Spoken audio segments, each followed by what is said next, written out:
Mark Levin here. After any presidential election, I take time to reevaluate my own financial investments. That's why I continue to invest in gold for help with my financial protection. When it comes to gold, I only trust Advantage Gold. They're a top gold company in America, and that's who I turn to for my own gold purchases. Call them now at 800-900-8000. That's 800-900-8000 for a free gold investment kit. And see if you qualify for up to $1,000 in free silver. That's 800-900-8000. And tell them Mark Levin sent you. Performance may vary. You should always consult your financial and tax professional. He's here. He's here. Now, broadcasting from the underground command post, deep in the bowels of a hidden bunker, somewhere under the brick and steel of a nondescript building, we've once again made contact with our leader, Mark Levin.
Mark Levin here. Our number, 877-381-3811, 877-381-3811. I note the Democrats in Congress are more upset with what Donald Trump said than what actually happened.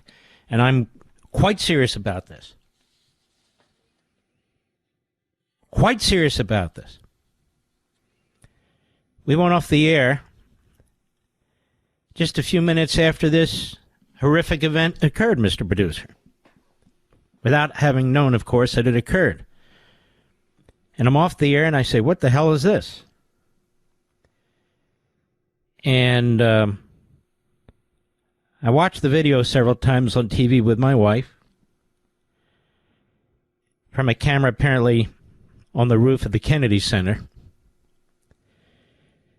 And I said, wait a minute, the helicopter hit the plane.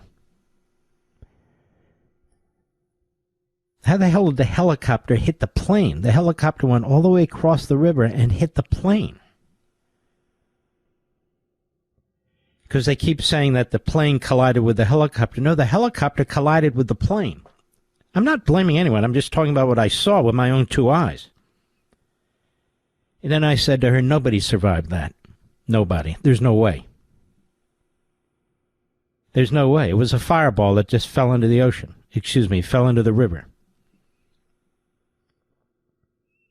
I don't even want to get into details. You can imagine the massive blades, there's four of them, on the helicopter, cut through that fuselage like a knife through butter. I mean, it must have been absolutely quick but horrendous.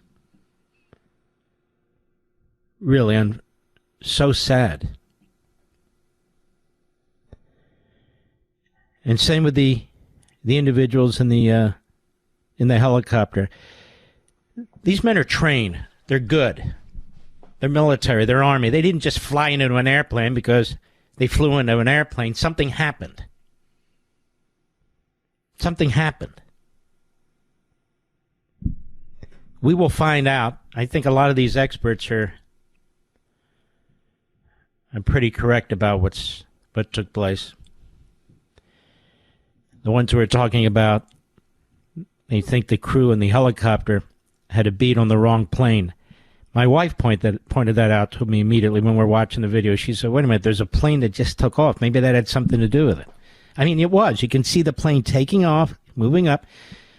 The plane that was destroyed, I mean, you're 400 feet off the ground. There's not a lot you can do There's not a lot of maneuvering you can do to avoid a hit. But it's not even clear that they saw anything. And apparently these devices that warn you about a potential, not crash, but a potential hit with something, under 1,000 feet, they don't alert you. Why? Because there's not a lot you can do about it. That's why. Now, I'm no expert, but I'm listening to these guys. Some experts make more sense to me than others. I'm just using my noggin. What would cause a helicopter to fly into an airplane that's 400 feet off the ground? The answer is they didn't see it. There weren't devices or technology for it. The answer is they didn't see it. And the tower told them to get behind the aircraft. Which aircraft? It didn't say. And everything happened in a very truncated period of time, so there wasn't a lot of time to do anything at that point. But that plane that was taking off, I'm sure they saw that one out the right side, and that's where they probably said, all right, we're behind that plane, and then bang, nobody even knew what the hell happened. That's my guess, which isn't worth anything, but I'm just telling you from looking at it. But now we're learning a few other things, and this is the way it'll be. God rest those souls. I can only imagine how many of us have been on planes. You've almost landed. You're getting ready to turn on your phone, or you just turn on your phone to tell your loved one you're here. They're there to pick you up. Or that you're on the other end of the flight and you're getting ready to call or text and let them know that you've landed safely. When you're 400 feet off the tarmac and you're literally about to land, you figure, flight is over. And you're hit by a helicopter? They talk about the amount of traffic there. There's a lot of traffic there. But there haven't been accidents as a result of the traffic. I mean, that 1982 disaster that took place, that was because of the de-icing over time. It needed more de-icing. And the plane flew into the river. It was too heavy. It had nothing to do with the amount of traffic, air traffic. So you're going to have a lot of people talking about solutions that have nothing to do with the problem. But here's a problem that existed. And you have to ask yourself this, and I'm serious. This government has more money than one could even imagine. And they got $2 trillion more for the so-called Inflation Reduction Act.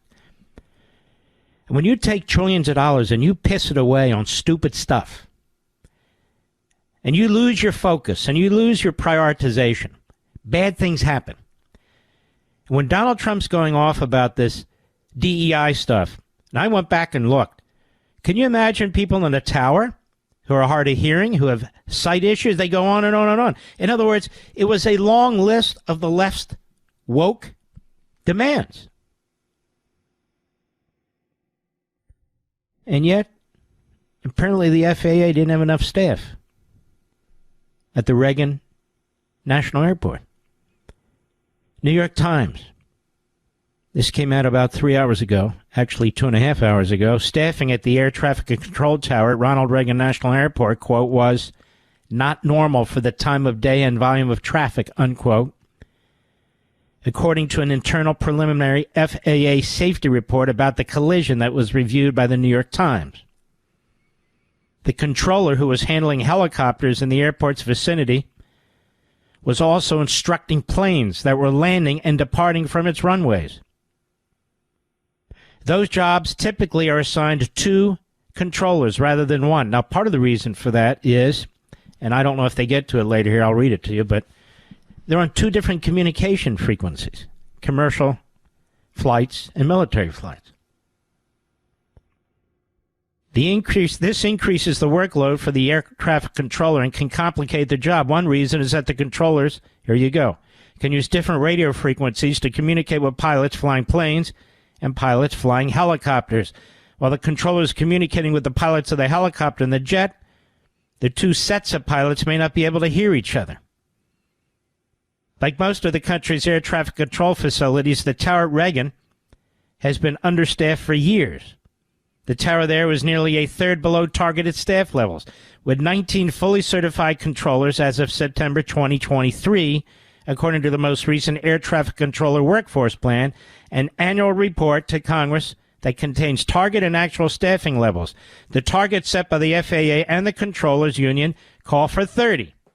Well, nice. They weren't even close.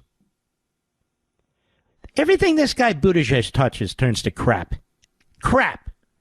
What the hell was he doing as transportation secretary? Not just this, but in so many ways. The EV charging stations. I mean, I can go on and on and on, this guy. Which is why Trump is fed up with him today. Trump knows more than we do. He's been briefed on all aspects of this. No question about it. The shortage caused by years of employee turnover and tight budgets. And they put it that way so you don't hold Biden and Buttigieg responsible, or the Democrats in Congress, who are busy screaming at Donald Trump and take no responsibility for anything. Nothing. Has forced many controllers to work up to 6 days a week and 10 hours a day. The FAA did not immediately respond to requests for comment. Understaffed. Now, I understand many of these government unions, you know, there's never enough people anywhere and so forth and so on. But the FAA, look, if the government's going to run air traffic control, it better do it right. And that's why I tell you all the time, and you know this instinctively anyway, why do we believe that when the government does something, it's going to be better than the private sector? Why do we believe that? There's been a lot of debate over the years, mostly under the radar, about privatizing the FAA, not just handing it out to Joe Schmo who just opened shop on the corner. No. To very experienced people who used to work in towers, pilots, and so forth and so on. No, that's too dangerous. That's too dangerous. So, of course, Trump comes in. He's furious about all this. He sees this. And by the way, he's extremely humane. And he gets very upset when he sees these kinds of tragedies. He absolutely does, or people being kidnapped. It upsets him to no end. Meanwhile, the Democrats in the Senate, what are they busy doing? Trying to make sure that these major departments that have a significant role over whether people live or die, safety and health and so forth, they want control over these areas, the bureaucracy. They've got it. And the Democrats, they want the government running us. They've got it. And then when it comes to having cabinet members, they have an entire dark plan of a saboteur to try and prevent Donald Trump from getting the people in these cabinet positions that he wants. And they did the same thing to him in 2016. And I'm going to talk about this and expose this extensively on Saturday night's Life, Liberty, and Levin. I'm doing the research now. Shocking. Horrible. You know, you've got these figure skaters, you've got these kids on the plane, you've got these wonderful flight attendants and the pilots and the heroes that were in the helicopter. They're all gone. 67 of them. Just like that, in a split second, they're all gone. There was never any hope. Couldn't survive in that water more than 10 minutes. But with those chopper blades and the explosion and the plummeting into the river, it's just horrendous. Horrendous. And they were almost there. They were there. Seconds away.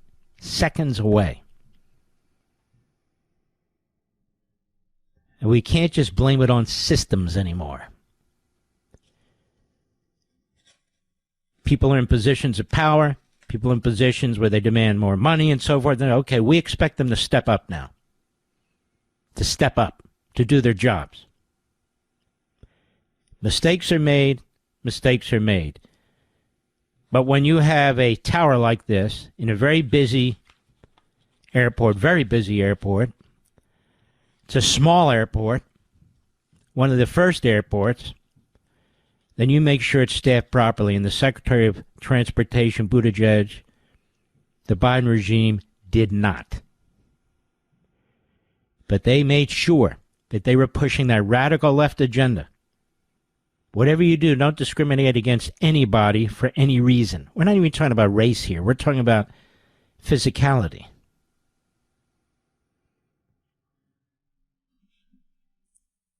It's depressing. It's very upsetting. Because, again, we all project. We've all been on planes. We've all had family members on planes. You think of that call that's made, the dread. You're there at the airport. You're all excited to meet them. And this happens. It's not a perfect world, I get it, but it needs to be more perfect. And there's no reason when a government is spending trillions and trillions on crap, on left-wing causes, on left-wing organizations, just crap, that you don't have the money to make sure these towers are fully staffed. That is so horrendous. You look at the border. The amount of money we spend in this government. You look at the border. In the past administration that didn't secure the border, wouldn't secure the border, lied to us about it being secure, then lied about it when they said we need bipartisan legislation. They knew where these murderers were. They knew where these pedophiles were. They knew where these Venezuelan gang members were. They knew where these rapists were. They know what's going on the border, the fentanyl coming into the country, the women being sold into slavery, the children being sold into sex slavery, and they did not lift a finger. They could have rounded up these people. They could have deported them, but they did not. They let them in. That's why you have an angry president of the United States and Donald Trump. He looks at this. And what do the media do? They attack him because the media suck. That's why. I'll be right back. Mark Levin.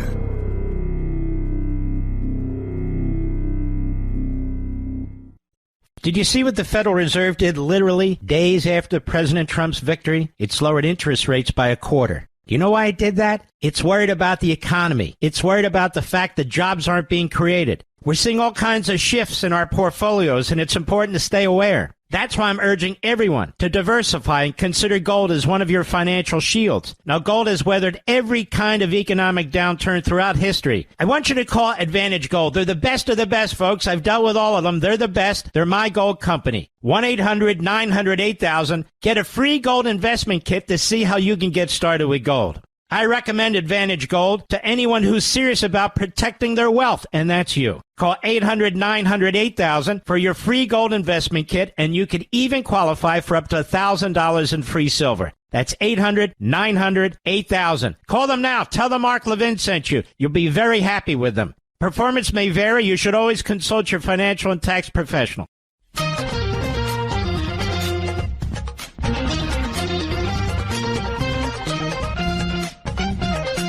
22 Senate Democrats voted against the confirmation of Sean Duffy as Secretary of Transportation. They delayed his confirmation for no reason whatsoever, just part of the strategy to try and make Trump look bad and try and usurp and undermine and sabotage the Trump agenda. 22 Democrats. That's a lot. And they had absolutely no reason to vote against him. None. Far more qualified than Buttigieg for anything. No controversies, nothing. And they dragged it on. They dragged it on. They made the Republicans stay at night, work overtime. They used the Democrats every parliamentary trick in the book. And they're doing this with every single nominee. They did it with Radcliffe over at the CIA. They almost took out Hegseth. I mean, they let Rubio fly through so they could say, look at us, we're bipartisan. But this is what they're doing. And let me tell you something. They don't give a damn about your health and safety any more than they did when they wouldn't secure the border or back the cops. I'll be right back. The markets are volatile. They're shooting up wildly only to drop without warning. The Fed just cut rates yet again, this time by a quarter point. Why? Because the Federal Reserve is not confident the economy is strong. In fact, last month only 12,000 jobs were created, all of them in the government. That's why I'm telling you again, diversification is crucially important. And diversification with gold is what I do. And the company I use, and I've used many, the best one is Advantage Gold. Call them now at 800-900-8000 for a free gold investment kit to see how gold can help you diversify your investments and take advantage now. Now, gold has been helping to protect and grow wealth for people for thousands of years. And in these times, it can be more crucial than ever. When it comes to gold, I trust Advantage Gold. They're one of the top gold companies in America. They're who I turn to when I purchase gold. Call them now, 800-900-8000. Call 800-900-8000 now for a free gold investment kit to see how gold can help you with your investment portfolio, a.k.a. your bank accounts, your paycheck. And when you do, you could qualify for $1,000 in free silver. That's 800-900-8000. Folks, don't wait. Call them now, 800-900-8000, and tell them Mark Levin sent you. Performance may vary. You should always consult your financial and tax professional. The Mark Levin Show, live and national at 877-381-3811. All right, let's hear some of what President Trump had to say today. Cut one, Mr. Producer, go. The work has now shifted to a recovery mission. Sadly, there are no survivors. This was a dark and excruciating night in our nation's capital and in our nation's history, and a tragedy of terrible proportions. As one nation, we grieve for every precious soul that has been taken from us so suddenly. And we are a country of, really, we are in mourning. This is really shaken a lot of people, including people, very sadly, from other nations who were on the flight. For the family members back in Wichita, Kansas, here in Washington, D.C., and throughout the United States, and in Russia, we have a Russia contingent, some very talented people. Unfortunately, were on that plane. Very, very, very sorry about that. Whose loved ones were aboard the passenger jet. We can only begin to imagine the agony that you're all feeling. Nothing worse. On behalf of the First Lady, myself, and 340 million Americans, our hearts are shattered alongside yours, and our prayers are with you now. And in the days to come, we'll be working very, very diligently in the days to come. We're here for you to wipe away the tears and to offer you our devotion, our love, and our support. There's great support. In moments like this, the differences between Americans fade to nothing compared to the bonds of affection and loyalty that unite us all, both as Americans and even as nations. We are one family, and today we are all heartbroken. We're all searching for answers. Mm-hmm. Yeah. Cut two, go. We must have only the highest standards for those who work in our aviation system. I changed the Obama standards from very mediocre at best to extraordinary. You remember that. Only the highest aptitude, they have to be the highest intellect, and psychologically superior people were allowed to qualify for air traffic controllers. That was not so prior to getting there. When I arrived in 2016, I made that change very early on because I always felt this was a job that, and other jobs too, but this was a job that had to be superior intelligence. And we didn't really have that, and we had it. And then when I left office, and Biden took over, he changed them back to lower than ever before. And I want to stop you. And he praised himself, and he celebrated it, and they published on their website. It's probably not there any longer, of course. All the types of people who are going to now qualify for these positions, and it had almost nothing to do with qualifications at all. It's all this woke stuff. And yes, DEI stuff. Go ahead. First, Obama, Biden, and the Democrats put policy first. And they put politics at a level that nobody's ever seen, because this was the lowest level. Their policy was horrible, and their politics was even worse. So as you know, last week, long before the crash, I signed an executive order restoring our highest standards for air traffic controllers and other important jobs throughout the country. So it was very interesting. About a week ago, almost upon entering office, I signed something last week that was an executive order, very powerful, on restoring the highest standards of air traffic controllers and others, by the way. Then my administration will set the highest possible bar for aviation safety. We have to have our smartest people. It doesn't matter what they look like, how they speak, who they are. It matters intellect, talent, the word talent. They have to be talented, naturally talented geniuses. You can't have regular people doing that job. They won't be able to do it. Cut 3, go. A week before I entered office, they put a big push to put diversity into the FAA's program. Then another article, the Federal Aviation Administration, this was before I got to office, recently, second term.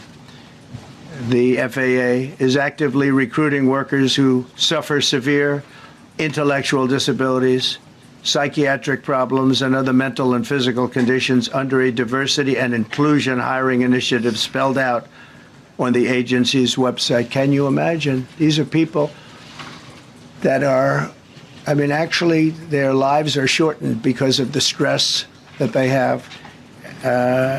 Brilliant people have to be in those positions, and their lives are actually shortened, very substantially shortened, because of the stress, where you have many, many planes coming into one target, and you need a very special talent and a very special genius to be able to do it. Mm-hmm. It's very important what's taking place here. You know, what the president is saying. It's very important. He has the guts to say it. He has the guts to say it. You look at the fires in California that the people there just went through, the nation just witnessed. I mean, you can't stop fires. There's Mother Nature. But that aside, you can try and ameliorate the situation. All the failures, all the lies, the ideology getting in front of actually getting the work done. You need to protect people. We talked at length about that. You look at the border, a horrific human disaster in every respect on both sides of the border as a result of Biden and Democrat policies. You look at our cities, crime through the roof with liberal judges, liberal prosecutors, the failure to enforce lawfully passed statutes to protect the citizenry. You look at the school system. Again, particularly the teachers' unions that have destroyed our schools. Not all, but a lot of them, and it's aiming high for all of them. You look at what takes place when ideology, their ideology, rules. Look at it. It's a disaster. Now, Mark, are you blaming that on what took place? No, I'm not blaming that on what took place. I am blaming it on what's happened on the border. I am blaming it on how the fires got completely out of control in California. I am blaming it on why we have such horrendous crime in our streets, including by illegal alien criminals. And the fact that that tower wasn't properly staffed, yes, I'm blaming that on them. It's on their watch, and that's what accountability is all about. You're going to push these radical left-wing agendas and prioritize them over the people in California when it comes to dealing with forests and potential fire disasters and water shortages and energy and so forth. That's right. You're responsible. On the border, all the horrendous slavery and it's almost unspeakable. The kids that are missing and everything. Yeah, when you're responsible for it, you're to be held to account. And when you look at these cities, the rabid crime, and I love when people, it's not going up. Well, then go move into the inner cities where there's high crime and tell us it's not going up. They don't, and they won't. And if you don't properly man our airport towers, and you're not seeking the proper individuals, none of that may have had an effect directly here in terms of the proper individuals. in terms of it not being properly manned, yes, that's a problem. Then you're to be held to account. You want massive government, you want massive spending, you want massive debt, you defend it to the end, then you're responsible for things that take place. You can't just blow it off. Cut 4, Mr. Producer, go. I understand that. That's why I'm trying to figure out how you can come to the conclusion right now that diversity had something to do with this crash. Because I have common sense, okay? And unfortunately, a lot of people don't. We want brilliant people doing this. This is a major chess game at the highest level. When you have 60 planes coming in during a short period of time, and they're all coming in different directions, and you're dealing with very high-level computer work and very complex computers. And one of the other things I will tell you is that the systems that were built, I was going to rebuild the entire system, and then we had an election that didn't turn out the way it should have. But they didn't build the systems properly. They spent a lot of money renovating a system, spending much more money than they would have spent if they bought a new system for air traffic controllers, meaning the computerized systems. There are certain companies that do a very good job. They didn't use those companies. They used companies that should not have been doing it. No, I think it's very important to understand that for some jobs, and not only this, but air traffic controllers, they have to be at the highest level of genius. And what's wrong with that? What's wrong with him stating the... I don't understand this whole DEI thing. The Democrats defend it, they promote it, they institute it, they seek to enshrine it, and then when you criticize it, you're called a racist for pointing it out. Now, which is it? Is it a valuable tool? Is it a valuable tool, or is it something that you don't accuse somebody of being appointed under? Which is it? They're not going to get it both ways because Americans aren't afraid of speaking out anymore. They're just not.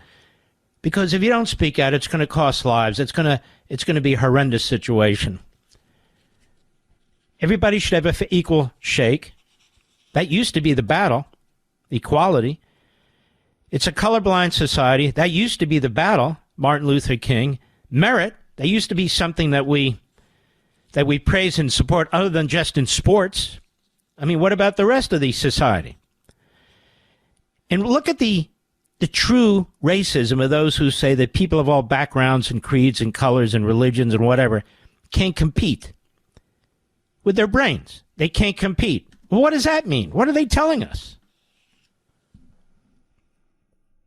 And then finally, for our purposes anyway, Caitlin Collins is a true nasty, unintelligent, sort of cheap drama journalist at CNN, and that's how she's gotten her promotion.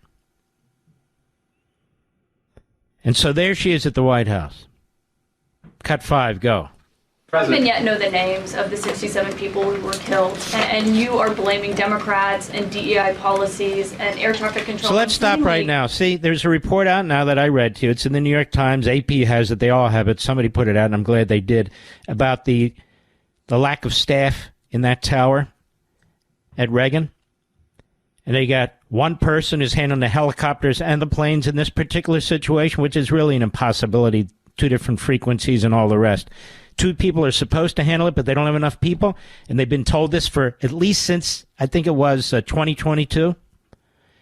And Caitlin Collins says, how do you know that this is DEI? How do you know? And what does Trump say? Because I'm not stupid. That's how I know. But notice, her job there isn't viewed as getting information. No, it's fighting Donald Trump. That's what it is. Fight Trump no matter what he says. Fight him, fight him, fight him. Even when people are dead in the river, fight Trump. Start at the top. Cut 5. Go, please. President. Even yet know the names of the 67 people who were killed, and you are blaming Democrats and DEI policies. And what is the connection between knowing the names of the 67 people who were killed, and he actually probably did, and the statement that he made, Mr. Producer? I don't even understand what she's saying. Do you? One has nothing to do with the other, but go ahead. The the member of the U.S. military who was flying that Black Hawk helicopter. Don't you think you're getting ahead of the investigation right now? No, I don't think so at all. I don't think with the names of the people, you mean the names of the people that are on the plane?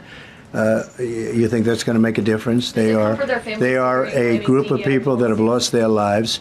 If you want a list of the names, we can give you that. We'll be giving that very soon. We're in coordination with American Airlines. We're in coordination very strongly, obviously, with the military. But I think that's not a very smart question. I'm surprised coming from you.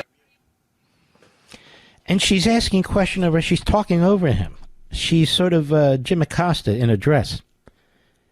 And at CNN, they think this is journalism. They think this is what you want to hear. They don't care about their ratings.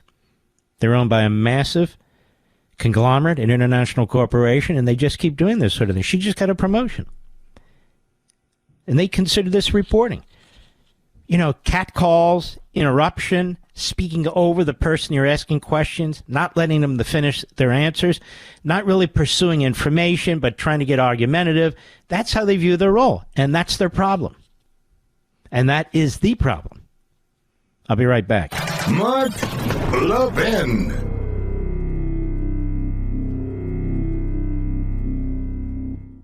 Did you see what the Federal Reserve did literally days after President Trump's victory? It lowered interest rates by 1/4. Do you know why it did that? It's worried about the economy. It's worried about the fact that jobs aren't being created. We're seeing all kinds of shifts in our portfolios, and it's important to stay aware. That's why I'm urging everyone to diversify and consider gold as one of your financial shields. Now, gold has weathered every kind of economic downturn throughout history. I want you to call Advantage Gold. They're the best of the best, folks. I've dealt with all of them. They're the best. They're my gold company. 1-800-900-8000. Get a free gold investment kit to see how you can get started with gold.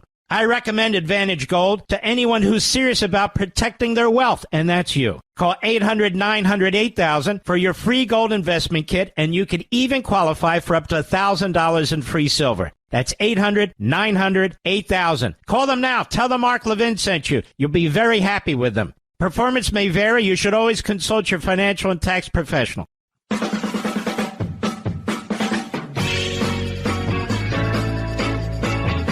So Chuck Schumer was very upset about what Trump said.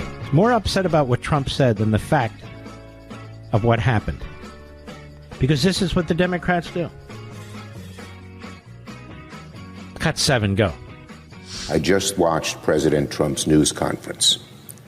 Listen, it's one thing for internet pundits to spew off conspiracy. By the way, he reads this off of note cards or piece of paper. He can't even speak for himself here. He's got some staffer who writes this stuff. Listen, it's one thing for internet pundits to spew off conspiracies. Go ahead. It's another for the President of the United States to throw out idle speculation as bodies are still being recovered and families are still notified. It just turns your stomach. Doesn't it sound like his stomach is turned, Mr. Producer?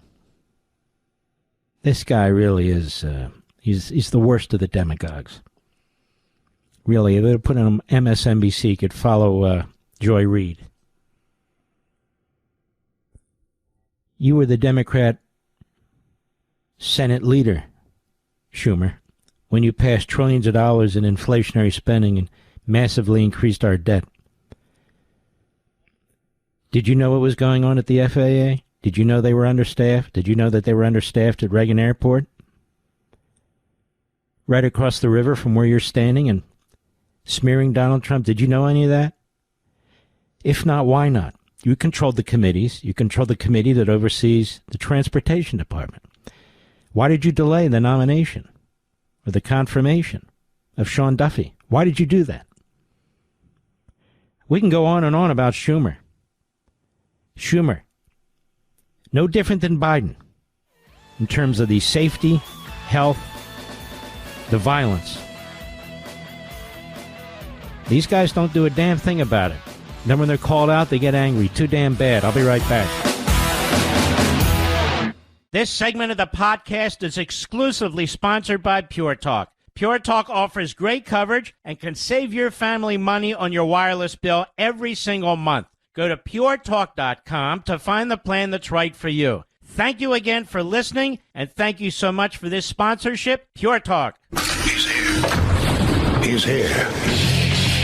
Now, broadcasting from the underground command post, deep in the bowels of a hidden bunker, somewhere under the brick and steel of a nondescript building, we've once again made contact with our leader, Mark Levin. Hello, America. Mark Levin here. Our number, 877-381-3811, 877-381-3811. I went to my local supermarket the other day, as I'm wont to do. This time I got the call to pick up my prescriptions. Lots of them. Lots of them. In fact, there was a little line of us.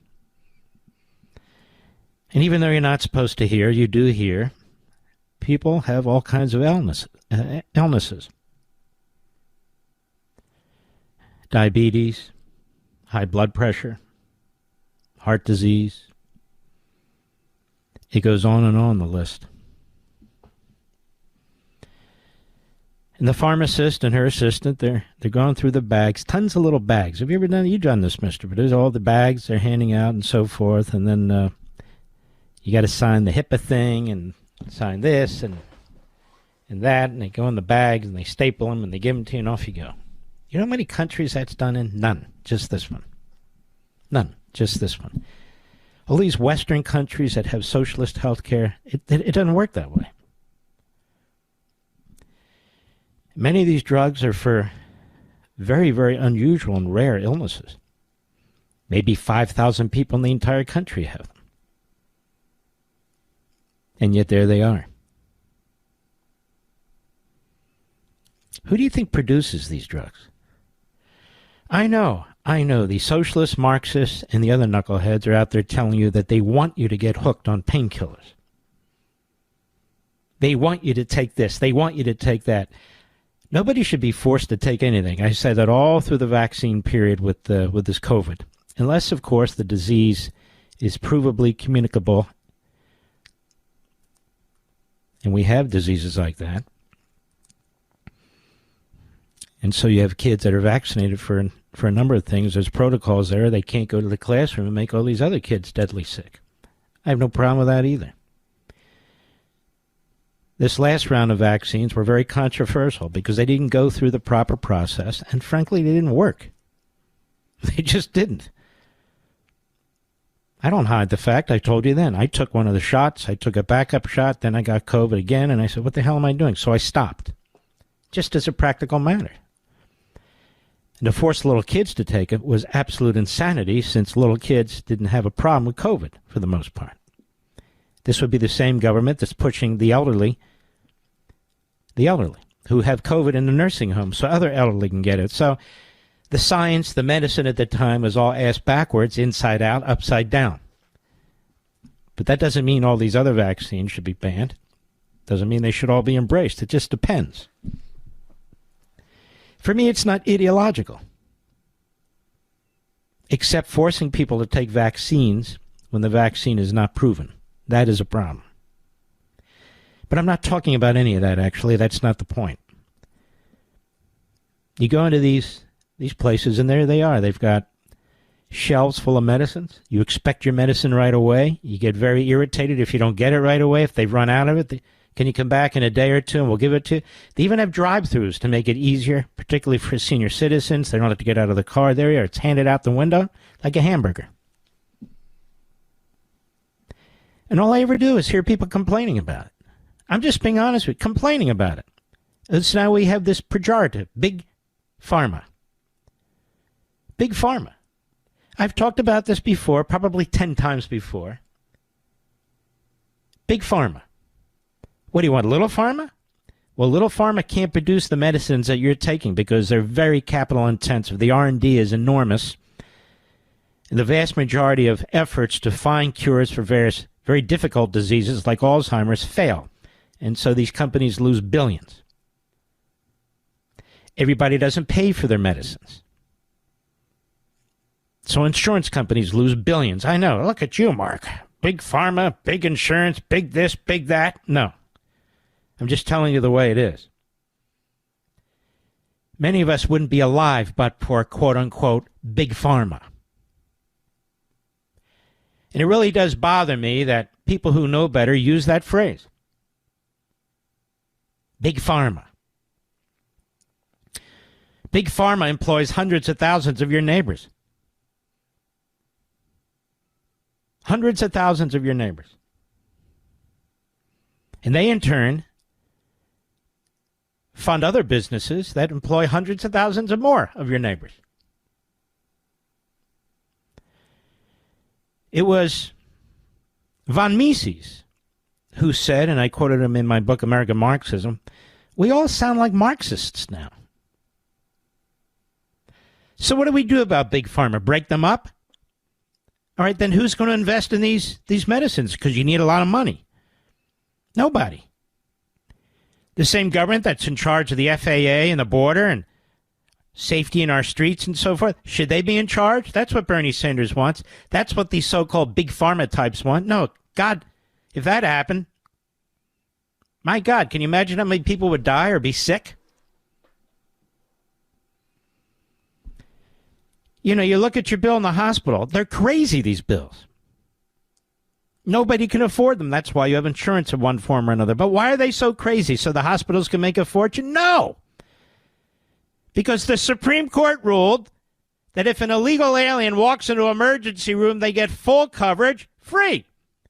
Now, let's say an illegal alien walks in the emergency room and they have a significant heart problem. And let's say they take up a bed for 5 months in a hospital with no way of paying for it. You and I pay for it. And that exact case happened with one of my cardiologists.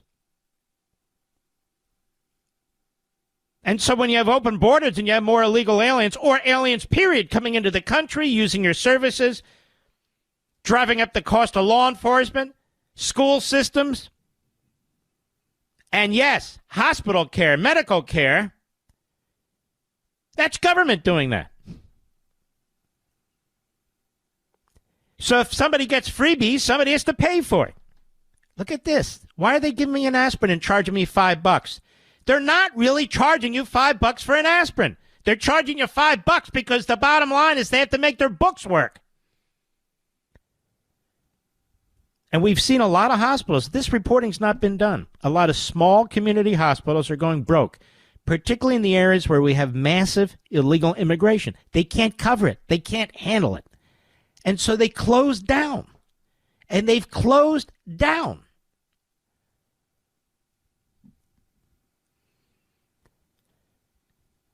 So stop using the phrase big pharma or big ag or big oil.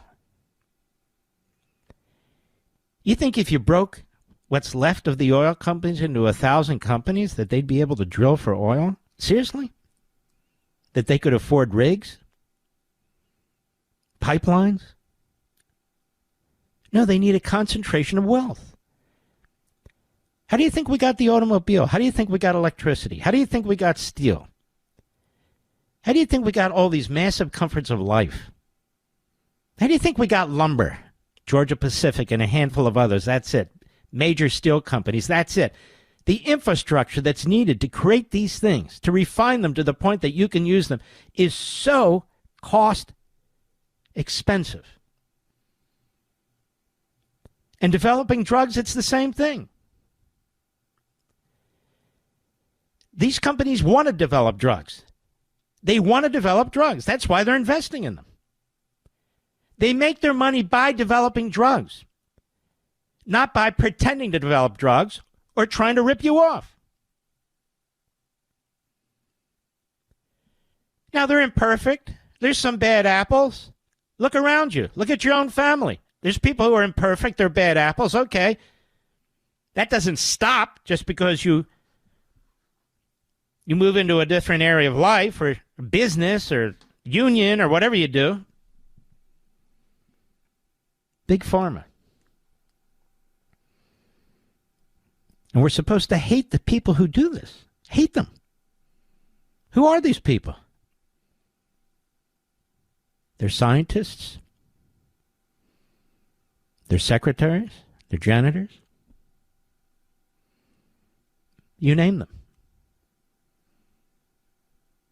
Big pharma.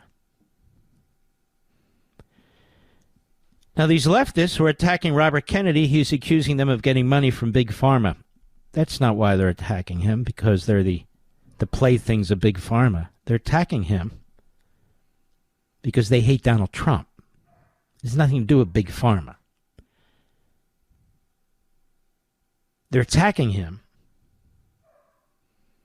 because they want him to fail.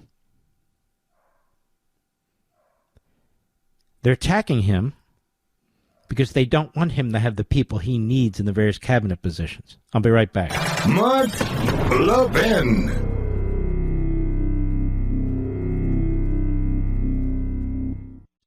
This country was founded on freedom. Freedom from a country that forced us to buy overpriced tea, then tried blockading us when we dumped their tea into the ocean. How'd that work out? Well, it's time to throw your overpriced big wireless contract overboard, too. You don't need to pay $100 a month per person just to get a free phone. Pure Talk, my cell phone company, says no to inflated prices and gimmicks. With a qualifying plan of just $45 a month, you can choose a free iPhone 14 or a free Samsung Galaxy with qualifying plans. And yes, this is for a premium service. Unlimited talk, text, 25 gigs of data, and mobile hotspot at a fraction of the price of the big three. All on America's most dependable 5G network. Get your free iPhone 14 or Samsung Galaxy with qualifying plans by visiting puretalk.com/Levin today. Switching is easy. Again, that's puretalk.com/LEVIN to claim your free iPhone or Galaxy with a qualifying purchase from Pure Talk. America's wireless company, my wireless company.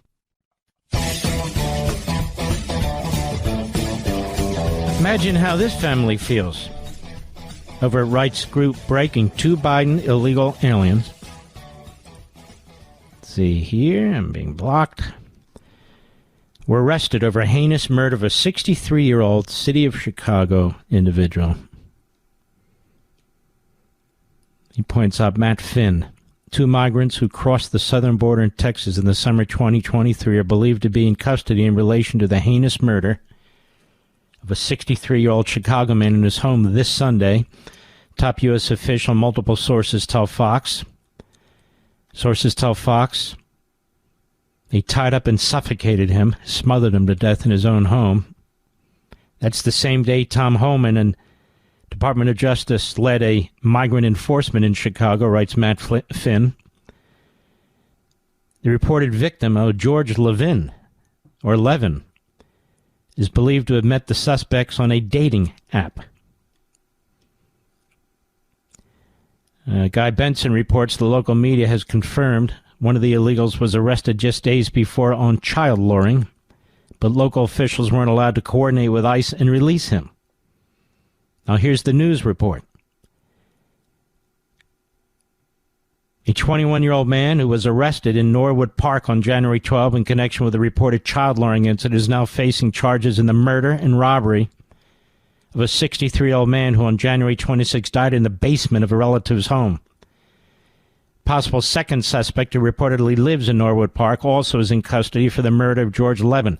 The incident reportedly involved 2 assailants who came over to his basement as part of a prearranged meetup. He was bound with duct tape, beaten repeatedly.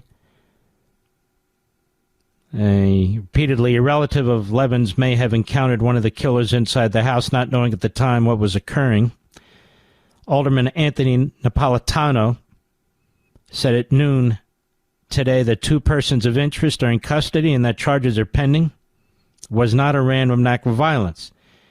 He said that while formal charges have not been filed in the murder, news reports that one of them had been arrested a couple of weeks earlier for child luring and released after the charge was reduced is disturbing.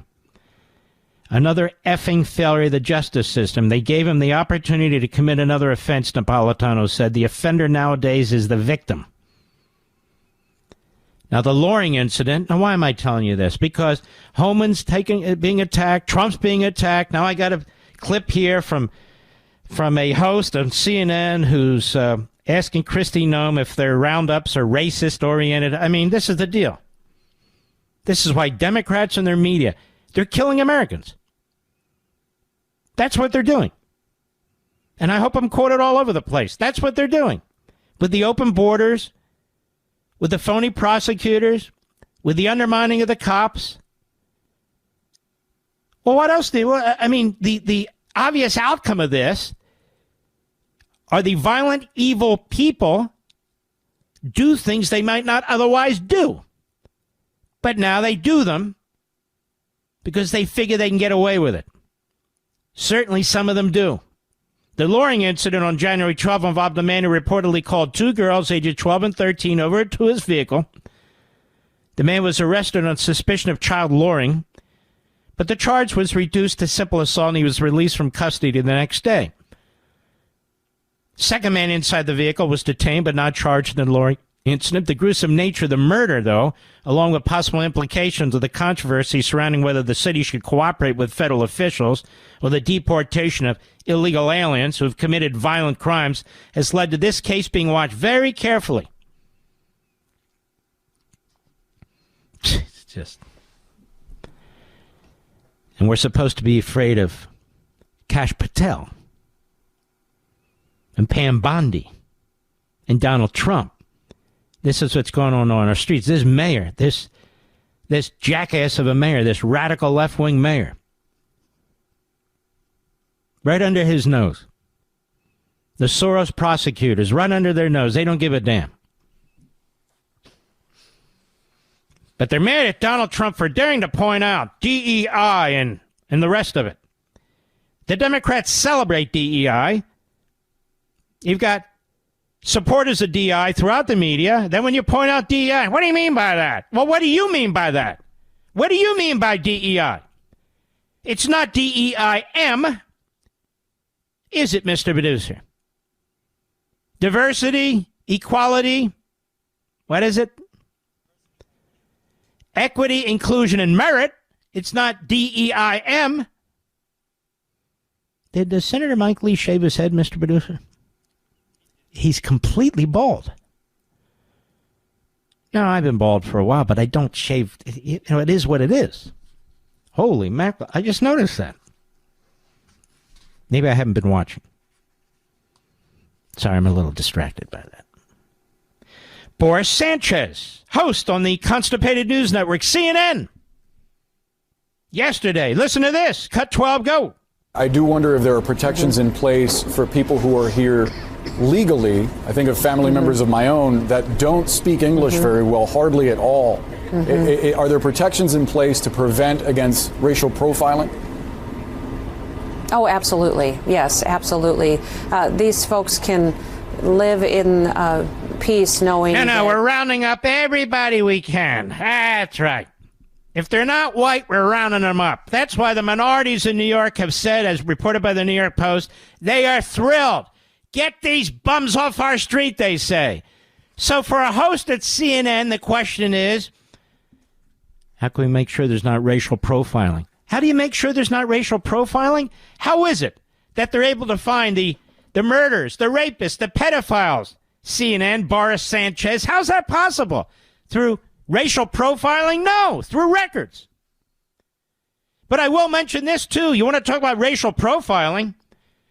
Biden and his Democrat Party, their whole agenda when it comes to immigration is spelled out. It's spelled out in their books. It's spelled out by their professors. It's spelled out by their ideologues that they want immigration legal and illegal any way it is because of all the white bastards who control America.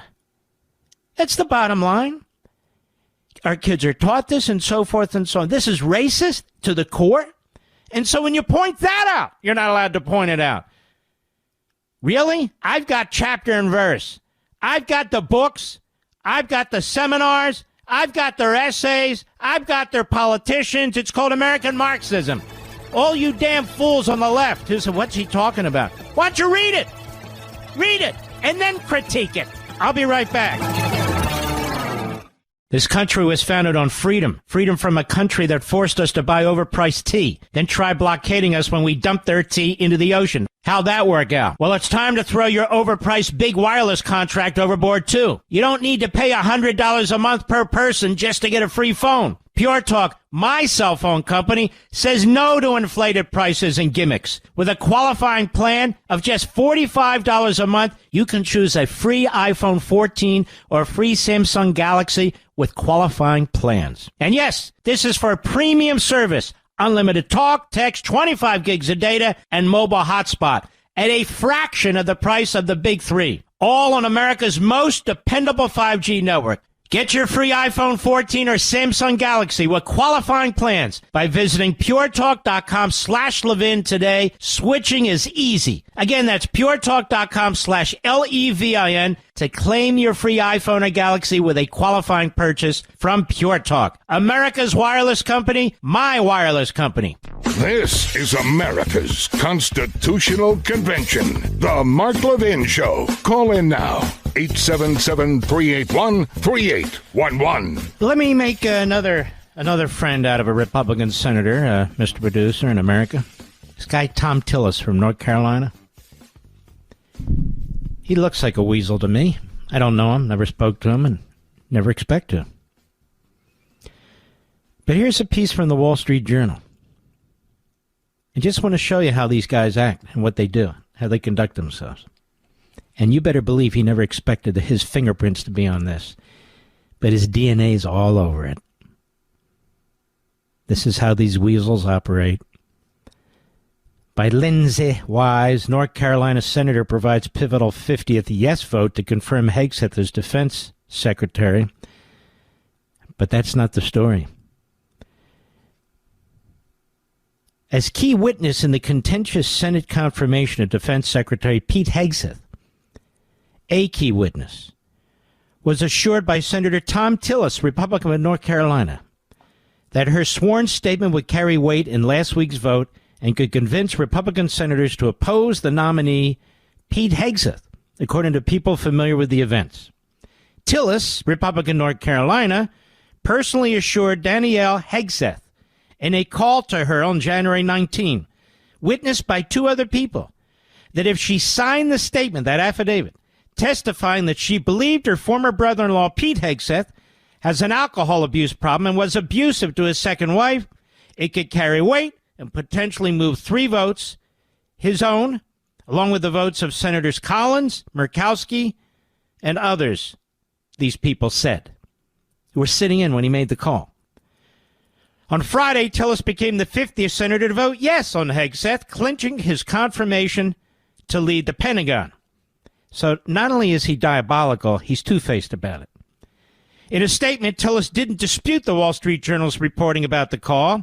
He said Danielle Hegseth's statement did carry weight, I'm quoting, which is why I communicated my concerns to the White House and spent days doing my due diligence and seeing if there were any first-hand corroborating accounts of the sworn statement.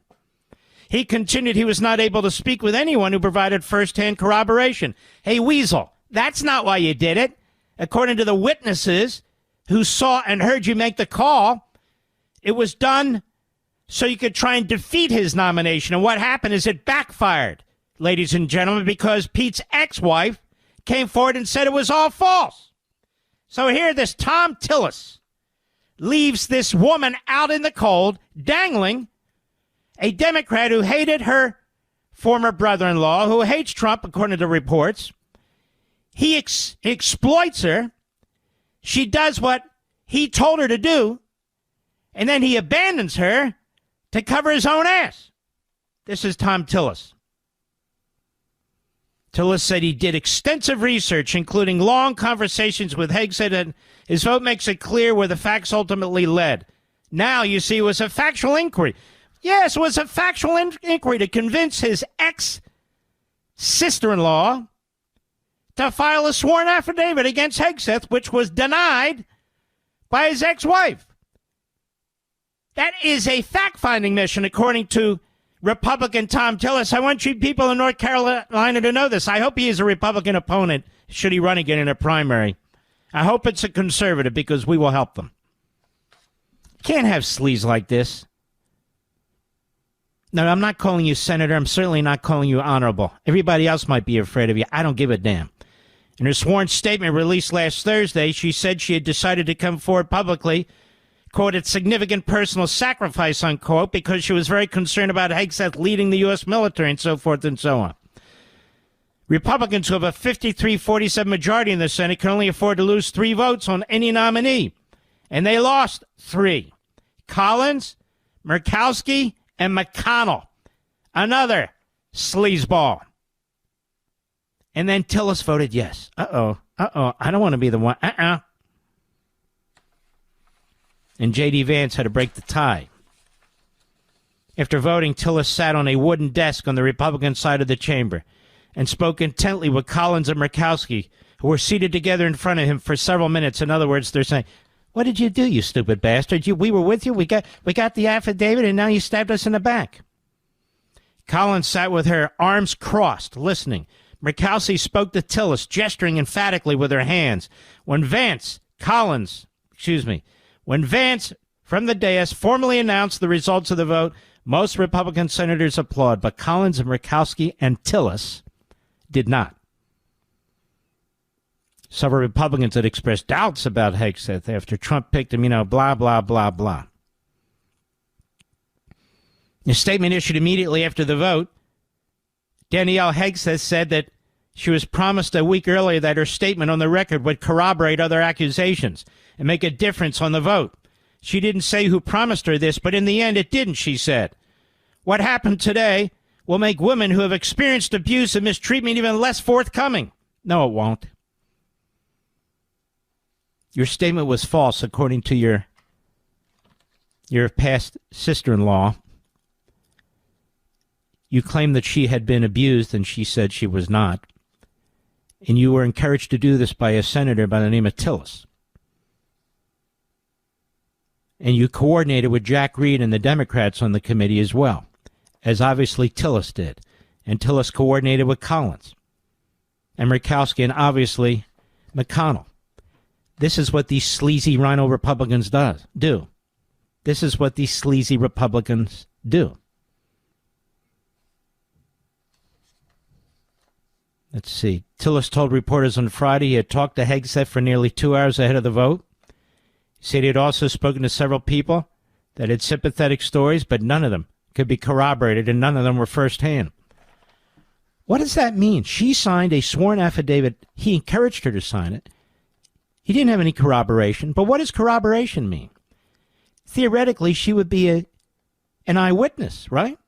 She says or at least an eyewitness in terms of actually hearing what took place. So I don't know what he's asking for, but he's a liar. He's a liar on top of everything else. Tell us you're a liar on top of everything else. Because what you're saying doesn't even make any sense. Tillis and Hegseth made him no commitments, and he didn't ask for any. I have to say that he was very, very gracious. I did not ask easy questions, and we spent a long time together. Is this guy not a sleazeball, Mr. Producer? And he's not alone. Don't worry, Tillis. There's a whole pack of you up there.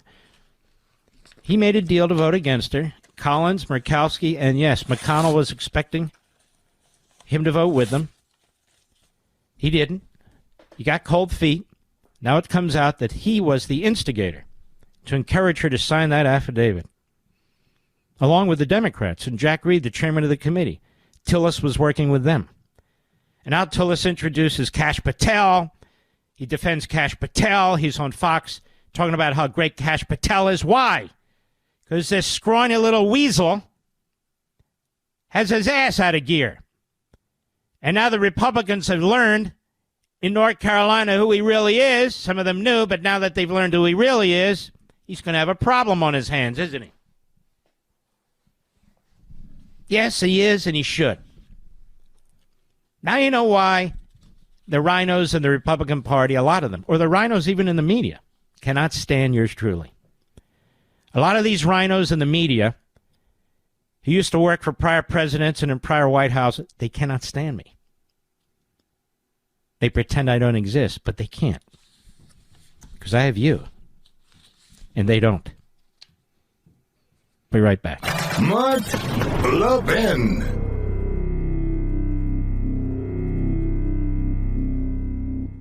This country was founded on freedom. Freedom from a country that forced us to buy overpriced tea, then try blockading us when we dumped their tea into the ocean. How'd that work out? Well, it's time to throw your overpriced big wireless contract overboard, too. You don't need to pay $100 a month per person just to get a free phone. Pure Talk, my cell phone company, says no to inflated prices and gimmicks. With a qualifying plan of just $45 a month, you can choose a free iPhone 14 or a free Samsung Galaxy with qualifying plans. And yes, this is for a premium service. Unlimited talk, text, 25 gigs of data, and mobile hotspot at a fraction of the price of the big three. All on America's most dependable 5G network. Get your free iPhone 14 or Samsung Galaxy with qualifying plans by visiting puretalk.com/Levin today. Switching is easy. Again, that's puretalk.com/LEVIN to claim your free iPhone or Galaxy with a qualifying purchase from Pure Talk. America's wireless company, my wireless company.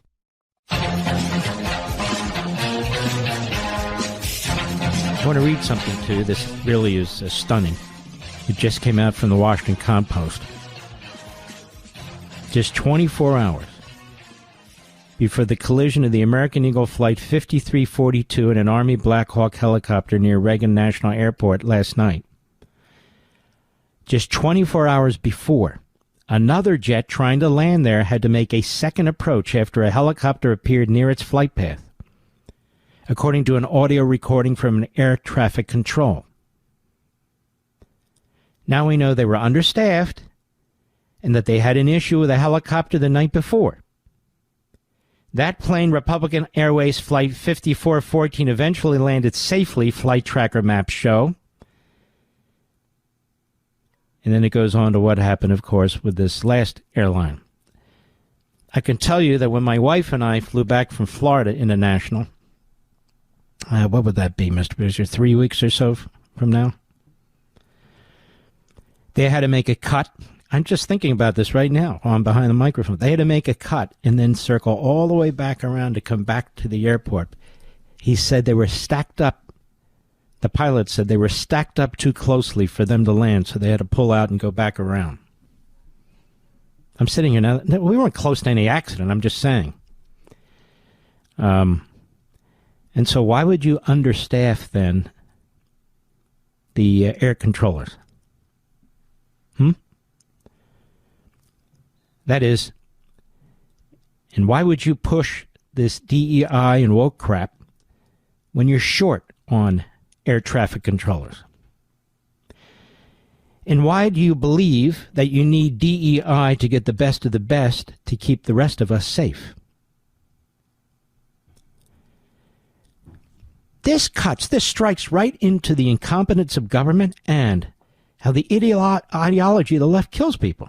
The ideology of the left kills people. They did it in California with the fires. They've done it on the border. They do it with law enforcement, which is really for them the opposite of law enforcement. And even when it comes to something like this, hiring enough people and the right people, merit, they don't do it. Really, that's pretty stunning and very, very troubling. So there you have it. The night before. Let me just read this again. Just 24 hours before the collision, another jet trying to land there had to make a second approach after a helicopter appeared near its flight path, according to an audio recording from an air traffic control. So they've heard the audio, the Compost. That plane, Republic Airways Flight 4514, eventually landed safely, flight tracker maps show. So somebody's feeding this to them and saying, look, we got a big problem here. We've got a big problem here. It's very worrisome, don't you think, Mr. Producer? And here's the thing.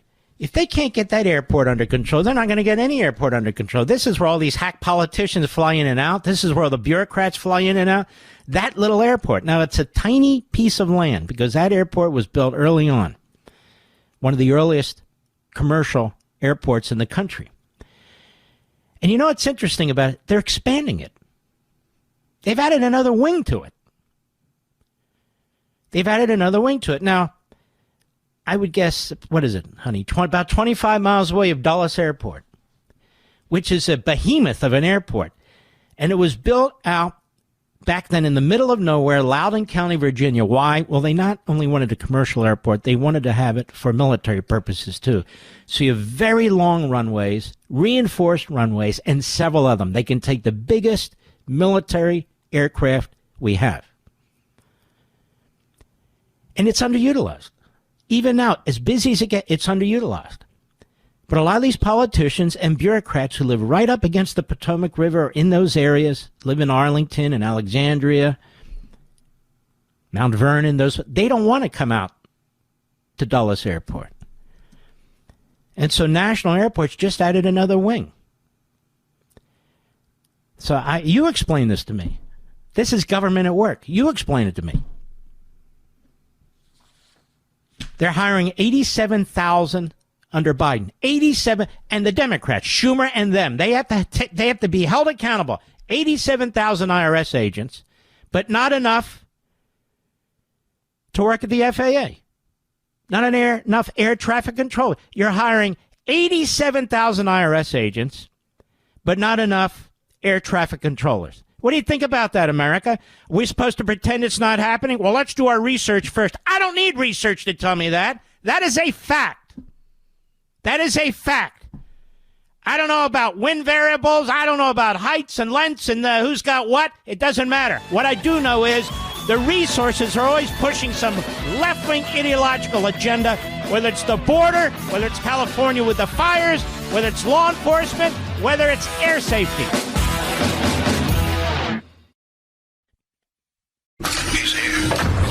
He's here. Now, broadcasting from the underground command post, deep in the bowels of a hidden bunker, somewhere under the brick and steel of a nondescript building, we've once again made contact with our leader, Mark Levin. Hello, America. Mark Levin here. Our number, 877-381-3811, 877-381-3811. I've always liked Dana White for a lot of reasons, but just gives me another reason to like him tonight. He's got some fighter. I just posted this. Let's see if we can find this, America. Just bear with me. We're live and national.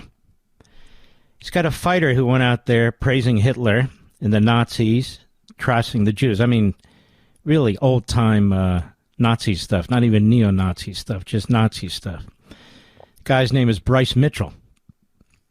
Bryce Mitchell.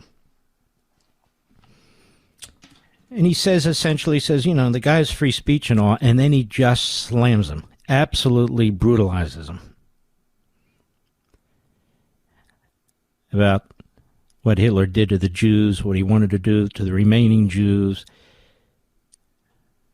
how we lost hundreds of thousands of men fighting Hitler and so forth and so on. He said he's never heard anything so stupid and ignorant in his life. And so I want to salute Dana White for strongly condemning this guy. He says, look, he has the right, free speech right to say what he wants. Basically, he'll say what he wants, but on the other hand, Dana White is saying what he wants, and he just absolutely eviscerates the guy. And he said it's beyond disgusting. I don't have it right in front of me here. Let's see here. Let me check my email real quick. Just bear with me, folks, because this stuff's breaking as I'm speaking. It's not popping up here. Not on my email anyway, because my email sucks. Hold on a second. No, I don't have it, Rich. Here it is. It just came in. All right, America. UFC President and CEO Dana White, writes ESPN, has condemned comments made by featherweight fighter Bryce Mitchell on his podcast, where he defended Adolf Hitler, denied the Holocaust happened, and took aim at both the LGBTQ plus and Jewish communities in a shocking rant. I've heard a lot of dumb and ignorant S, he said, that is Dana White, over the years. But this is probably the worst. First of all, when you talk about Hitler, he was responsible for the death of 6 million Jews, and it was the intent to completely eliminate Jewish people. And that's a guy you would want to go fishing with? Mitchell made the comments on the first episode of his Arkansanity podcast, where he suggested that Hitler was a good guy, I'm quoting, who fought for his country. Actually slaughtered a lot of Germans, too.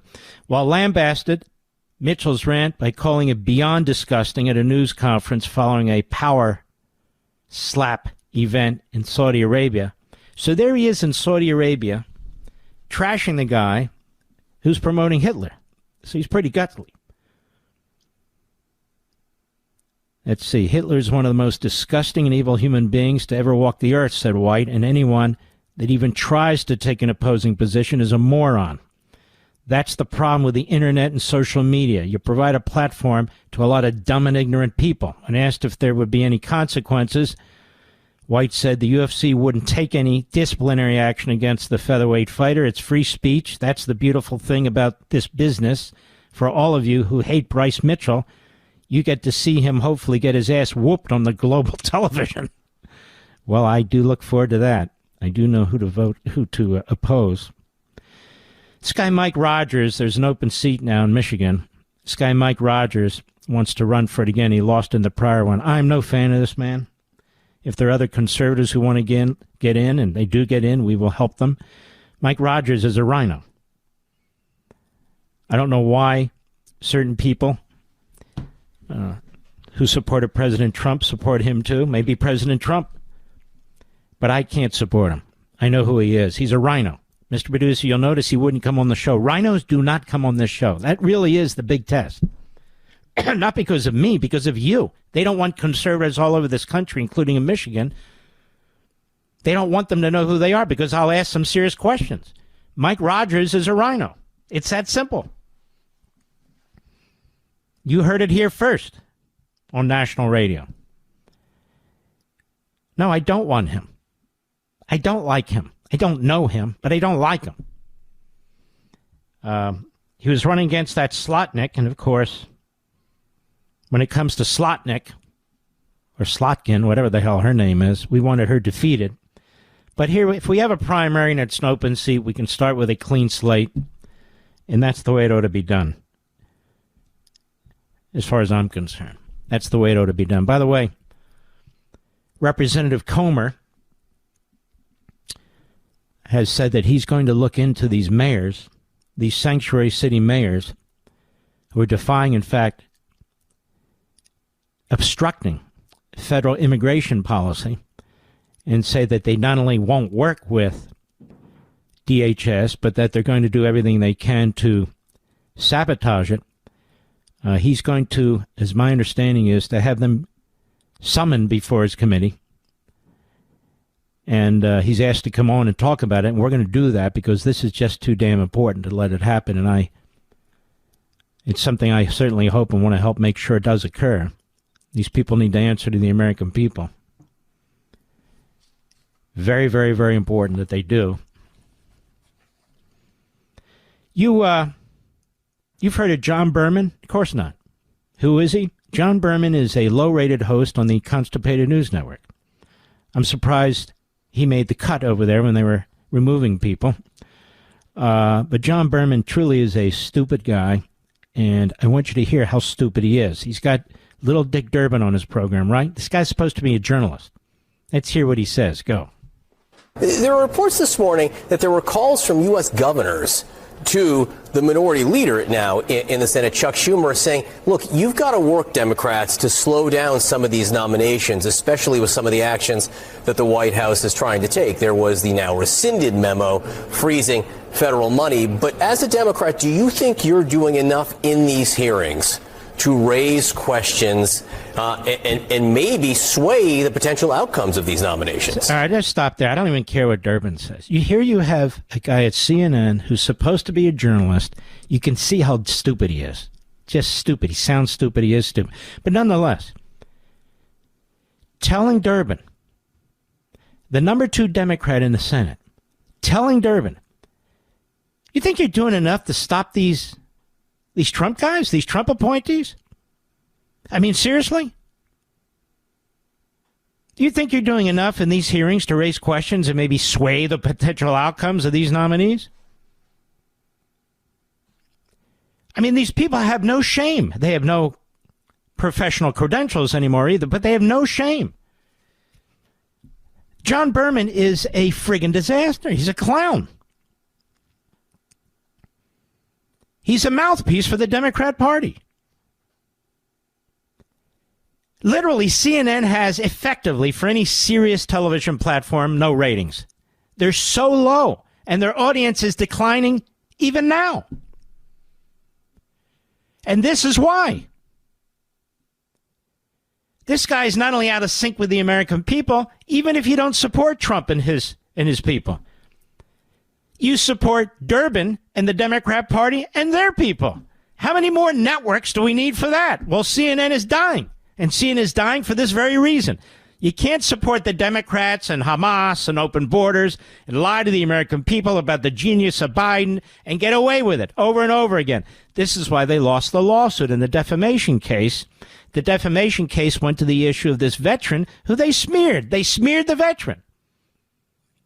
And when you look at the text and the comments behind the scenes, they knew they were smearing the veteran. They wanted to smear the veteran, and they were trying to think of new ways to smear the veteran. And so they lost. I'll be right back. Mark Levin.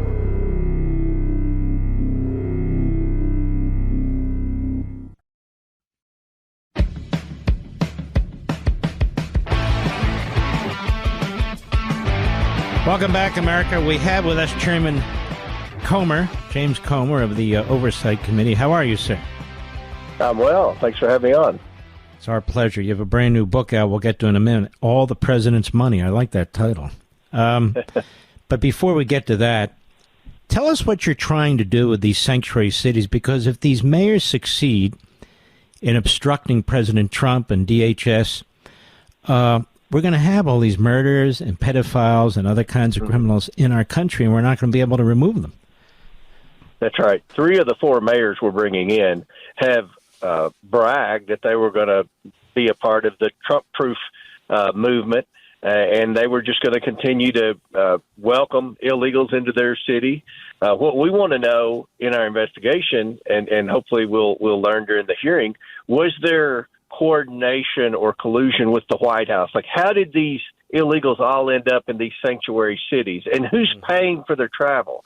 Did they obviously didn't walk there. Someone took them there. We have reports, and you've seen the reports, where people were flying them, that these non-governmental organizations were flying them in and all that. We want to know who's behind this movement and how much is it costing the American taxpayers? Who's paying? Are they getting on Medicaid? Because the reports are that they're getting free health care. Well, that would be Medicaid, and we know that our Medicaid numbers came in a few weeks ago in much worse shape than what we thought, because there are a lot more people on Medicaid than we had anticipated. We believe this is illegal. So these are the kind of questions we want answered at our hearing in a couple of weeks. Let me ask you something serious, and I'm serious about it. Some nights do you have trouble sleeping? I do. I think about we have an entire phalanx, millions of individuals who so hate this country. They work day and night to bring it down. They to bring illegal aliens in to destroy the Medicaid program, to destroy our hospitals, and a lot of these community hospitals are dying, to bring people in who commit these heinous crimes, and then you got to look across the aisle at some of these Democrats who really don't have a problem with it. I'm serious. Sometimes, do you have trouble sleeping? I do. Yeah, and I'm at ground zero because I have the squad on my committee, on my oversight committee, and the progressives and people like Jasmine Crockett that welcome these illegals with open arms. And it's not just that they welcome them here, even though they came to our country illegally, and even though many of them have criminal records or they don't know much about them or whatever. It's that they're paying for their basic services that hardworking, tax-paying men and women are having to pay for themselves. And it's just not fair. We don't have a full accounting of how many people are over here, and we have no idea where the money's coming from to pay for their travel and to pay for their health care. And you mentioned a drain on the hospitals. It's also a drain on the public schools because some of them have been here. They've somehow gotten their kids here. They're enrolling them in the public schools. They can't, many of them speak English. They're having to get a special teacher to try to catch that illegal up. And these cities are allowing these kids in the school systems when we shouldn't allow them in if they're here illegally. Mm-hmm. And then you get this sort of affirmative subsidies where they're in major hotels in many of these cities, where they're getting credit cards, where they're getting culturally sensitive meals, and the people in the communities, many of whom are poor, they're not rich, that's for sure, and many of whom are minorities, they're going, what the hell is this? We don't get this kind of treatment. Why are you doing it with illegal aliens? So really, this is why the New York Post had a piece that minorities in New York City are praising what Trump is doing. Right. And we're going to have Mayor Adams. And when I said 3 of the 4 mayors, the one mayor that I think is supportive of what President Trump's doing is Mayor Adams. And I think that's one reason he found himself in a weaponized judiciary, because he spoke out and said the obvious, that, the city can't continue to pay for basic services for these illegals. And it's coming at an expense to the hardworking, tax-paying residents of New York City. Crime's increased, and it's just out of control. So I think when the American people realize how much money has been involved in this, and then another thing, you think about Joe Biden and the liberal media tried to say, the only way to secure the border was to pass Lankford's amnesty bill in the Senate. Well, Trump proved that wrong. He secured the border. You just had to have a president willing to do it, to allow the Border Patrol to do their job and the military to do their job. Well, what else have they lied about? I think they've lied about who was paying everything for all of this. So hopefully we can get some answers to the American people in this hearing. How are you getting these mayors? Are you having to subpoena them? Are they resisting? What's going on there? I will subpoena them if they don't go. We've offered to be nice and invited them. A couple have confirmed that they will be there. So we're waiting on 2 more. If by Monday haven't heard anything back, I'll give them a follow-up, and then we'll issue a subpoena. Because to have a subpoena, as you know, when in court, you have to make every effort to get them there. So we've made every effort, given them plenty of time to come, and we've used their statements. So if you've been very outspoken that you're a sanctuary city, a proud sanctuary city, that's fine. Come and explain it to the American people, and explain why you want to go up against the administration and you want to break the law. And by the way, who's paying for all this? And were you communicating with the White House, with the Biden administration? How did they end up in these hotels and all these places that are housing these illegals? So there's so many questions, and hopefully we'll be able to get some answers to the American people. But the problem is you've got these, as you put it, these radical Democrats on your committee, and all they do is they bomb throw, they try to deflect, they create static. They don't want to know a damn thing. That's got to be frustrating too. Oh, it's so frustrating. But the best news that's happened to me in a long time is Jamie Raskin, who I've said repeatedly is the most dishonest member that's ever served in Congress. He switched committees. He went to Jim Jordan's committee, so I feel like I should buy Jim Jordan dinner or something for taking him away from me.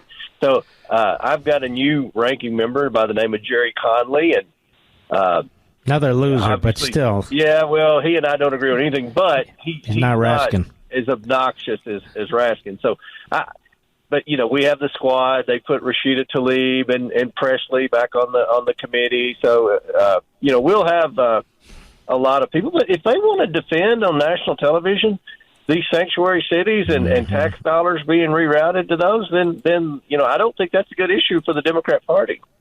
Mm-hmm.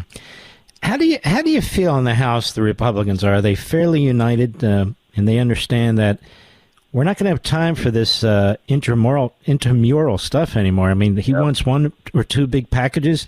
We got to get it through, and we got to get it through fast. Do they understand that? I want to say yes, but we have, a few. And I just got back from the Trump Doral, and Trump spoke to us, and Vance spoke to us, and Unfortunately, a couple of the people that are the biggest problems didn't even come to that. We had that as a getaway to be able to work without the media being around, to try to come up with an agreement, a consensus on how much to cut, what to cut. And, we've just got a few members that are difficult to deal with. And I told the president, I told Stephen Miller, you all are going to have to crack the whip and say, this is what we want. And I think the Republicans in Congress will get the message and support the president. All right, I'd like to hold you over the break. I want to talk about your book, too, here. We're here with Chairman Comr. He's going to be doing some big things there with these sanctuary cities. We'll be right back. Mark the 10, the thunder on the right. Call in now, 877-381-3811. We're here with Jamie Comr, the chairman of the House Oversight Committee, and he's got this terrific new book out, All the President's Money. You want to tell us about it? Yeah, it's a forensic accounting of all the money that the Biden family took in, who wired the money to them. It lists all the shell companies. I used to talk about when I would have press conferences that we would find another shell company, and it shows how the money was laundered to the shell companies, and that how 10 different Biden family members would receive incremental payments. It also goes into detail about the investigation. A lot of people have questions. Why didn't you do this? Why didn't you do that? Why wasn't he impeached? Why did you have a hearing versus a deposition? And it goes into details. It's pretty much every interview that I gave over the year and a half long investigation. I would go home and take notes and just wanted to give people the answers. When I would find something out, we would have a press conference, and unfortunately the media would write something totally opposite of what we would say in the press conference. And it goes into detail about that and how the dark money groups funded by the George Soroses and the Dan Goldmans of the world would funnel money in, and they would write the press releases. You saw that with Robert F. Kennedy. The media already had the headline up before he ever started testifying. That was what would happen with us. We would bring a Biden in for a deposition, and the media would already have a headline, deposition was a flop. Comr failed. So I feel vindicated by the pardons. I feel like everything in the book was validated, and I think that everyone who had an interest in that investigation and public corruption, I think they would enjoy the book. And I think it's a record. It's a record that can never be taken away. What I found? I do radio, I do TV, I do digital TV, and I write books. And I find what people remember, Mr. Chairman, are the books. They can go back to the books, they can page the books, they can cite the books. That's why this is such a very, very important journey that you take us on, an enterprise that you undertook. And so this is the chapter and verse, literally, of what you were doing and what took place, correct? It is. And, it was very difficult. We were facing obstruction from the President of the United States, the White House, the Biden legal team, which was led by Abby Lowell, who's the most expensive criminal defense attorney in America. No one ever said who was paying his legal bills, by the way. And we also faced obstruction and harassment from the mainstream media. We had a lot of disruption within our own conference. We got, it took a while to get Kevin McCarthy sworn in, and then the 8 Republicans led by, Matt Gaetz joined with 211 Democrats and got rid of McCarthy, and we went nearly 4 weeks without a speaker. And when that happens, everything comes to a halt because the speaker has to sign the subpoenas and all of that. So it was a tough ordeal, but I'm proud of the work we did. I think it's going to be considered a very successful investigation because the American people never would have known that 10 different Biden family members received money, including Joe Biden. They never would have known that there were 4 ongoing investigations, one by the IRS, one by the Department of Justice, one by the FBI, and one by the Securities and Exchange Commission of the Biden family for exactly what we were doing, but they were all told to stand down. So there was a cover-up. It wasn't just the Biden crimes, it was the Biden cover-up. And it lists names of people that were involved in the cover-up. And I hope it's a blueprint for Kash Patel and Pam Bondi and the Trump administration to hold people accountable. I don't think that we should just walk away because Joe Biden admitted guilt and pardoned his entire family for everything that I said in the book they did. I think we need to hold the deep state bureaucrats accountable for the cover-up, and we need to set an example and make sure that this never happens again, because who knows who else in Washington, D.C. is on the take. We also found that they had that 6 different banks were notifying the federal government that the Bidens were money laundering, that they were susceptible to bribes, that they didn't think this money coming from China was a real energy company. They felt like it was from what's called a state-owned entity in banking, which means it's from the country itself, from the Chinese Communist Party. And Bob Alinsky testified that it was a bribe. So it was just some very serious stuff. And like you said, I wrote the book because whenever I would go on Fox, and I went on Hannity a lot, and 4-minute clip, and I would have about a minute and 15 seconds to try to explain a very complex financial scheme, and it was hard to do. But the book allowed me to do it, and it was therapy writing, and I hope everyone reads the book. And it's been a bestseller on the New York Times bestsellers list for 2 weeks in a row. Well, maybe we can help that a little bit. All the president's money, all the president's money. Get it at Amazon.com, any bookstore, but Amazon will get it right to you. You really ought to check it out, folks. You're not going to ever see anything like this. This is right from the horse's mouth here, the chairman himself. All the president's money, Amazon.com. Mr. Producer, put it on all of our social platforms so anybody can just go there and link right to it. All right, Mr. Chairman, we'll be backing you here with this nonsense with these sanctuary mayors. God bless you, my friend. Thank you so much. All right, you take care of yourself. I get excited about Thursday nights after the program because I go, and my wife goes, we go to ION, that's a cable channel. And you know what we watch, Mr. Producer? Chicago PD. Now, I don't watch all this network stuff. That's got to be one of the best shows out there. And this ION, has some of the best shows out there. Monday nights, they have their show on the FBI. Love it. Love it. Again, after 9 p.m. when this show's over. So you got Monday night, you got Thursday night. Now, in between, Chicago Fire. Great show. But they're taking the show The Reagans off with Tom Selleck, a great cast, which was an incredible show. Got great ratings, but CBS says, we're not going to continue. Why? We all know why. It's called politics. We know why. That's it. So it had a hell of a lineup. You had this FBI program. You had the Reagan program. The Reagan family. What does that tell you right there? Chicago Fire. Tonight, Chicago PD. I don't know what's Friday night. I don't watch Friday night. But that said, if you get a chance, start watching these shows. You're going to like them. 9 p.m. Eastern time. You're going to like them. They really are cool.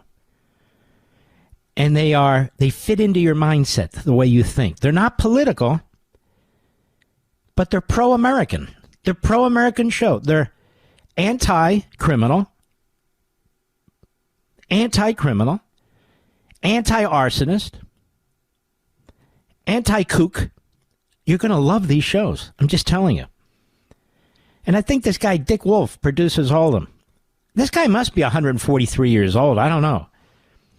And I used to get on his case because I didn't like what he did with, I think, our friend, former Senator Thompson, right, Mr. Producer? I forget what it was, but whatever it was. Yeah, Fred, who would have been a great president, too, by the way. But that said, I want you to check it out. Seriously, I get nothing out of this. Monday night, you've got this FBI program on ION that's different than any other FBI program. It's really, really good. And they're still going to run the Reagans. It'll be, over time, it'll be taped. Chicago Fire is unbelievable. And tonight, it's killer. Chicago PD. These guys do things. You go, whoa, whoa, they're showing that on TV? Yes, it's amazing. I'll be right back. Mark Levin.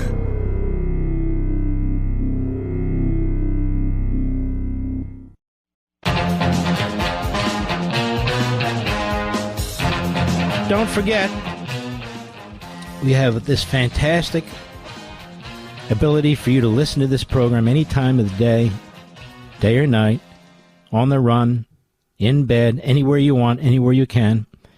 I make it very, very easy for you with many platforms. Go to Mark Levin Show. That's the mothership. Mark Levin Show, MarkLevin. Click on Audio Rewind and select your favorite platform.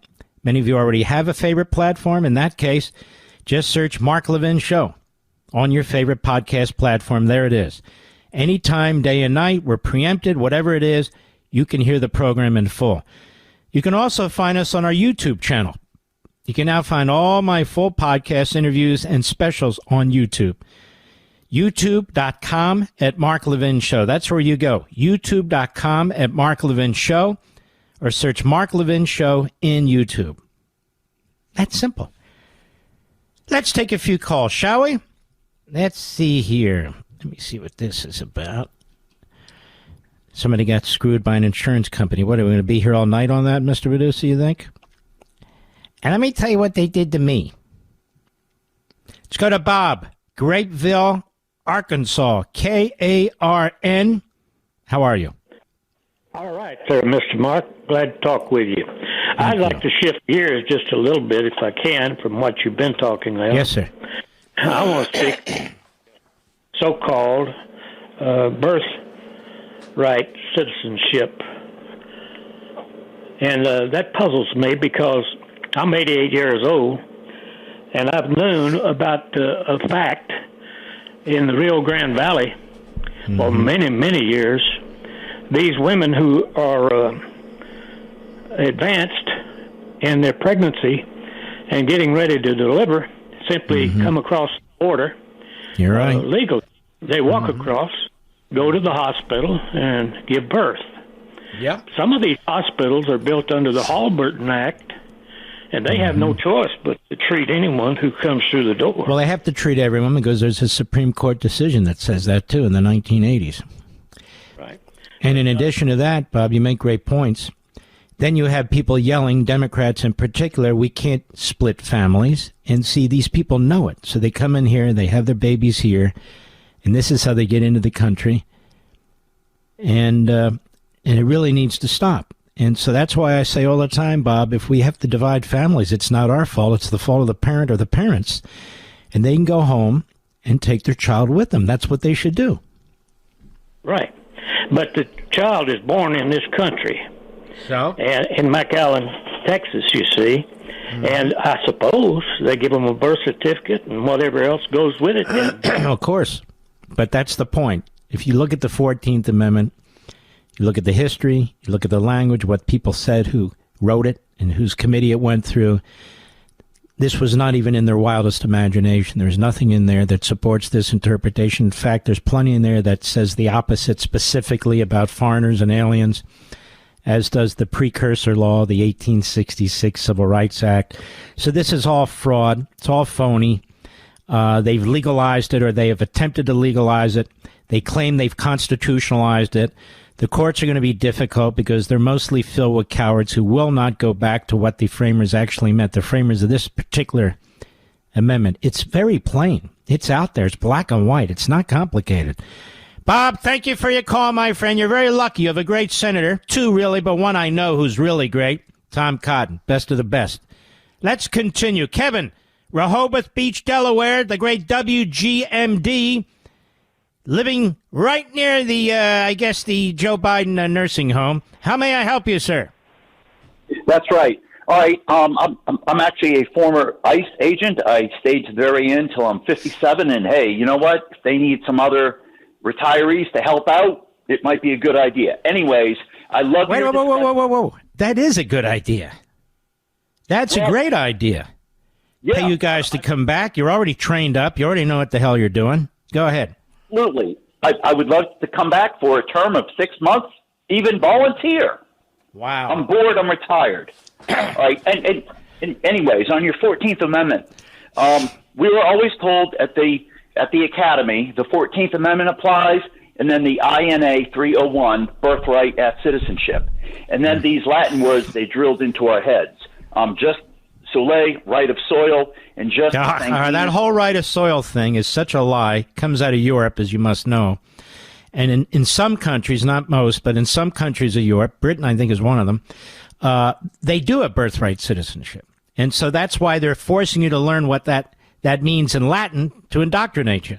You know what? Let's take Kevin's phone number. Kevin, don't hang up. Mr. Producer, get his number. Mr. Call Serena. We'll call him back tomorrow. He's very good. And I want to salute all you heroes out there and thank you. And guess what? Tomorrow's Friday. I put my heavy foot down on the pedal. They say I have a heavy foot on the gas pedal. So don't miss it. I'll see you tomorrow. Have a great night. God bless.